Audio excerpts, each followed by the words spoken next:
ये परवीन साहिबा का कमरा है, आप यहाँ इंतजार कीजिए।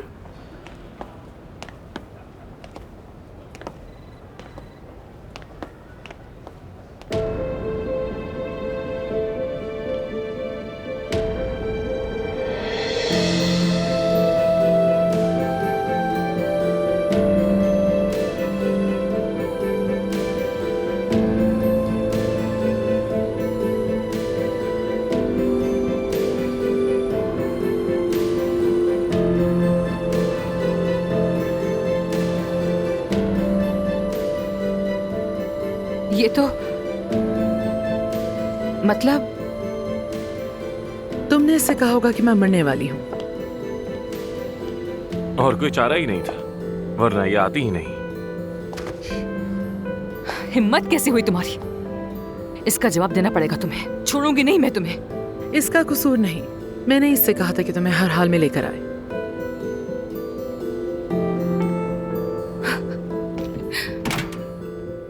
आखिर आप मुझसे चाहती क्या है?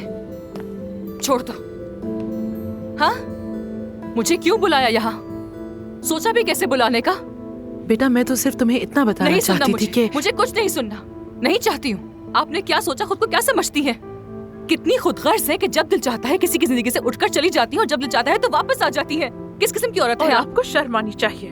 इतने बरसों में कभी पलटकर आपने इसकी खबर ली है?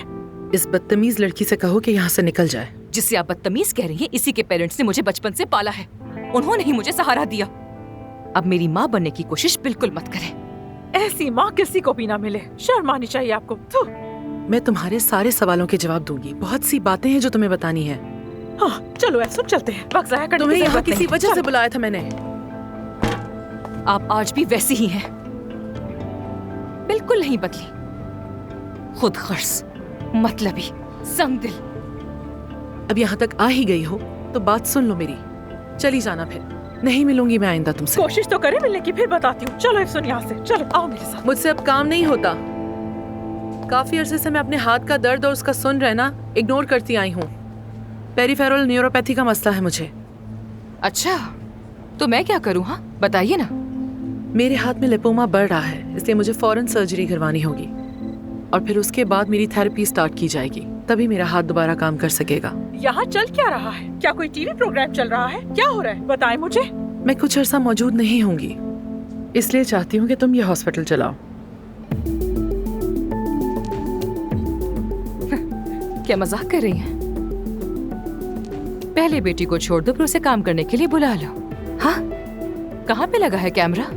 तुम्हें ये मजाक लग रहा है? भाड़ में गया हॉस्पिटल। मैं क्या करूं? मेरी बात सुने, मुझे आपसे कोई गर्ज नहीं। भाड़ में जाए आप और आपकी बीमारी और आपका ये काम।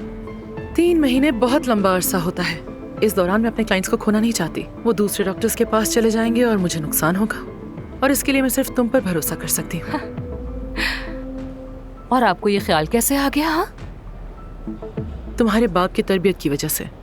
चाहे उसने तुम्हें और कुछ ना दिया हो, लेकिन भरोसे लायक जरूर बनाया है सबके लिए। आपने ठीक कहा। हाँ, ऐसा ही है। मुझे बिल्कुल समझ नहीं आ रहा। आप शायद मेरी बात भी इसी तरह से समझ नहीं पा रही हैं। परवीन साहिबा, इस दुनिया में आपसे सबसे ज्यादा नफरत जिसे है वो हूँ। और मुझे भी। इतने सालों बाद बुलाया भी तो किसी अपने ही काम के लिए। शर्म आनी चाहिए आपको। किस किस्म की माँ है आप आखिर? आप जैसी माँ होने से बेहतर है कि अफसून की माँ होती ही ना। बस चलो यहाँ से चलो। मैं तुमसे फार्म वापस ले लूंगी।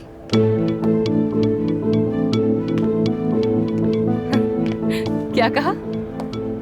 वो फार्म छीन लूंगी मैं तुमसे। आप नहीं कर सकती। वो बाबा का है, आप उसे नहीं ले सकती हैं। वो फार्म बाबा की जिंदगी है। हमारे मुलाजिम, हमारे घोड़े सब उससे जुड़े हैं। मैं जुड़ी हूँ। आपको फर्क नहीं पड़ता, लेकिन मुझे पड़ता है। वो फार्म हमने अपने हाथों से बनाया है। बाबा की मेहनत लगी है। आप उनके साथ ऐसा नहीं कर सकती हैं। ये बताओ कि आज के दौर में कौन सी औरत है जो तलाक के बाद भी 20 साल तक अपना फार्म अपने एक्स हस्बैंड को दिए रखेगी? कौन है ऐसी? अगर तुम अपने बाप को थोड़ा सा भी जानती हो तो उसके पास तो फूटी कौड़ी भी नहीं थी। यकीन नहीं आता। या तो तुम हॉस्पिटल को संभालोगी या फिर ऐसा करो कि उस फार्म को भूल जाओ। आखिर मैं अपनी बेटी पर इतनी मेहरबानी क्यों करूं जो मेरी 3 महीने भी मदद नहीं कर सकती, है ना? कर्जदार हो मेरे तुम और तुम्हारा बाप दोनों। देखो तो, बेशर्मी की हद है। यानी कि लोग ठीक कहते थे। आपका फार्म आपको मुबारक हो। हॉस्पिटल और आप दोनों भाड़ में जाए। क्या इसे इसीलिए बुलाया था आपने? बेटी है वो आपकी बेटी। आखिर किस तरह की माँ है आप? सुन रुको,